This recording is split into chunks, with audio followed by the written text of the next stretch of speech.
మన భారతదేశం యొక్క కీర్తిని షికాగోలో చాటి చెప్పినటువంటి వ్యక్తి, మన భారతదేశం యొక్క గొప్ప మనస్తత్వాన్ని, గొప్పదనాన్ని ఆ రోజు షికాగోలో ప్రస్తావించినటువంటి గొప్ప అందరికీ స్ఫూర్తిగా నిలబడినటువంటి నాయకుడు. ఈరోజు వారి స్ఫూర్తితో ఈనాటి మన ప్రధాని మరొక నరేంద్ర మోదీ గారు ఈరోజు భారతదేశానికి మరి ఒక గొప్ప నాయకత్వం అందించడమే కాదు, ప్రపంచ దేశాలన్నీ కూడా భారతదేశం వైపు చూసేటటువంటి విధంగా చేస్తున్నటువంటి నాయకుడు. మరి వారి యొక్క స్ఫూర్తితో వీరు ప్రపంచ దేశాల్లోనే భారతదేశం ముందుండాలనేటువంటి ఒక లక్ష్యంతో యువతని ప్రోత్సహిస్తూ, యువతని కూడా ఈరోజు నరేంద్ర మోదీ గారు యువతను పెద్ద ఎత్తున ప్రోత్సహిస్తారు. యువకులు ముందుకు రావాలి, యువత ముందుకు వస్తేనే దేశం భవిష్యత్తు ఉంటుంది, యువకులందరూ రాజకీయాల్లోకి రండి అని ఆహ్వానించినటువంటి పరిస్థితులు మనం చూస్తున్నాం.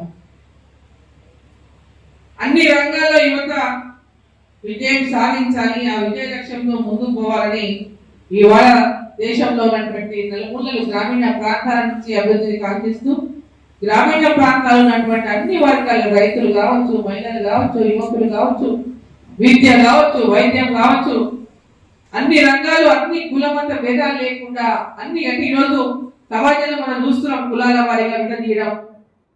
వారీగా విడదీసి మన యొక్క దేశం యొక్క ఐక్యతను దెబ్బతీసేటటువంటి ప్రయత్నం జరుగుతున్నటువంటి మనం కళ్ళతో చూస్తున్నాం. మన దేశం చుట్టూ ఉన్నటువంటి మన శత్రు దేశాలు మన దేశం ఎదుగుదలను చూసి ఓర్వలేక వాళ్ళు పడుతున్నటువంటి కుట్రలకు మన వాళ్ళు ఊతం అందిస్తున్నటువంటి పరిస్థితి మనం చూస్తా ఉన్నాం. ఇవాళ భారతదేశం ఇవాళ ప్రపంచ దేశాలకు అన్ని అంటే ఏ దేశాలైతే అగ్రరాజ్యాలు ఉన్నాయో ఆ దేశాలలో మన దేశాన్ని చూసి ఈరోజు ఈర్ష్యపడేటటువంటి పరిస్థితి వచ్చింది. ఆ పరిస్థితిలో భారతదేశాన్ని ఏ విధంగా దెబ్బతీయాలని అనేక కుట్రలు పడుతూ ఉన్నారు. ఆ కుట్రలను ఎదుర్కొంటూ మన దేశంలో వైపు అభివృద్ధి వైపు నడుపుకుంటూ పోతున్నటువంటి మరి ఆ వివేకానంద యొక్క స్ఫూర్తితో నరేంద్ర మోదీ గారు ఏ విధంగా అయితే ఈరోజు ఐక్యత, దేశ ఐక్యత, యువకుల ఐక్యత, ఈ దేశం కోసం, మన జాతీయత కోసం, మన భారతదేశం యొక్క ధర్మం కోసం, మన యొక్క సాంప్రదాయాల కోసం, ప్రపంచ దేశాలన్నిటికోకెల్లా మన హిందూ ధర్మం అనేది గొప్ప ధర్మం, ఆ ధర్మాన్ని మనం నిలబెట్టుకోవాలనేటువంటి ఒక ఆలోచనతో ఏదైతే ముందుకు పోతున్నారో మనం కూడా అదే ఆలోచనలతో ముందుకు పోవాల్సినటువంటి అవసరం ఉంది.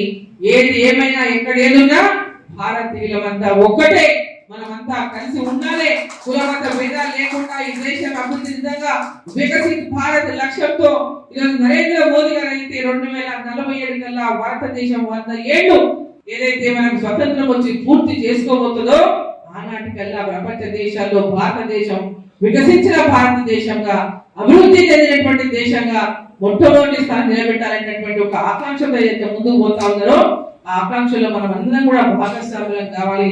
మనము, మన పిల్లలు అందరూ కూడా భాగస్వాములు అయిన నాడే మన భారతదేశం ప్రపంచ దేశాలకు వెళ్ళా అగ్రగామిగా తప్పకుండా నిలబడేటటువంటి రోజు వస్తుందని చెప్పి ఈ సందర్భాన్ని తెలియజేస్తా ఉన్నా.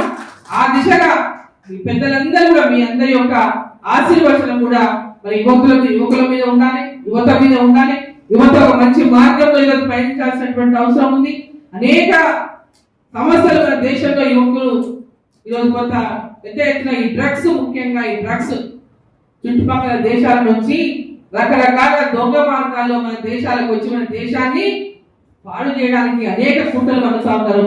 యువకులను డ్రగ్స్ కు బానిసలు చేసేటటువంటి విధంగా పక్క మన శత్రు దేశాలు కుట్రమనుతున్నటువంటి కుట్రలో మన యువకులు కూడా బలి కాకుండా పెద్ద ఎత్తున మన యువత, మన భారతదేశంలో యువతలో ఉన్నటువంటి మేధస్సులని మన పెద్దలు అందించినటువంటి ఆ మేధస్సుతో, ఆ మేధో తెలివితో భారతదేశాన్ని ముందుకు తీసుకెళ్లేటటువంటి విధంగా అటువంటి వాళ్ళ చేతుల్లో ఆ యొక్క డ్రగ్స్ బాధితులు కాకుండా యువత కూడా ఈరోజు పెద్ద ఎత్తున ఈ దేశం యొక్క భవిష్యత్తు వారి చేతుల్లో ఉన్నటువంటి విషయాన్ని గమనించుకొని మరి ప్రతి ఒక్క యువత కూడా ఒక మంచి మార్గంలో మరి వివేకానందుని స్ఫూర్తితో పయనించి ప్రతి ఒక్కరు విద్యావంతులు, ప్రతి ఒక్కరూ ఈ దేశంలో అభివృద్ధిలో భాగస్వాములై ముందుకు నడిచేటటువంటి విధంగా మీ అందరి యొక్క స్ఫూర్తితో మరి వారిని కూడా మంచి మార్గంలో నడిచేటటువంటి విధంగా మరి ఈరోజు మీ అందరి ఆశీస్సులు కూడా యువత పైన ఉండాలని చెప్పి సందర్భంగా కోరుకుంటూ మరి ఒక మంచి కార్యక్రమానికి ఈరోజు ఇక్కడ ఏర్పాటు చేసి దీనికి నన్ను ఆహ్వానించినటువంటి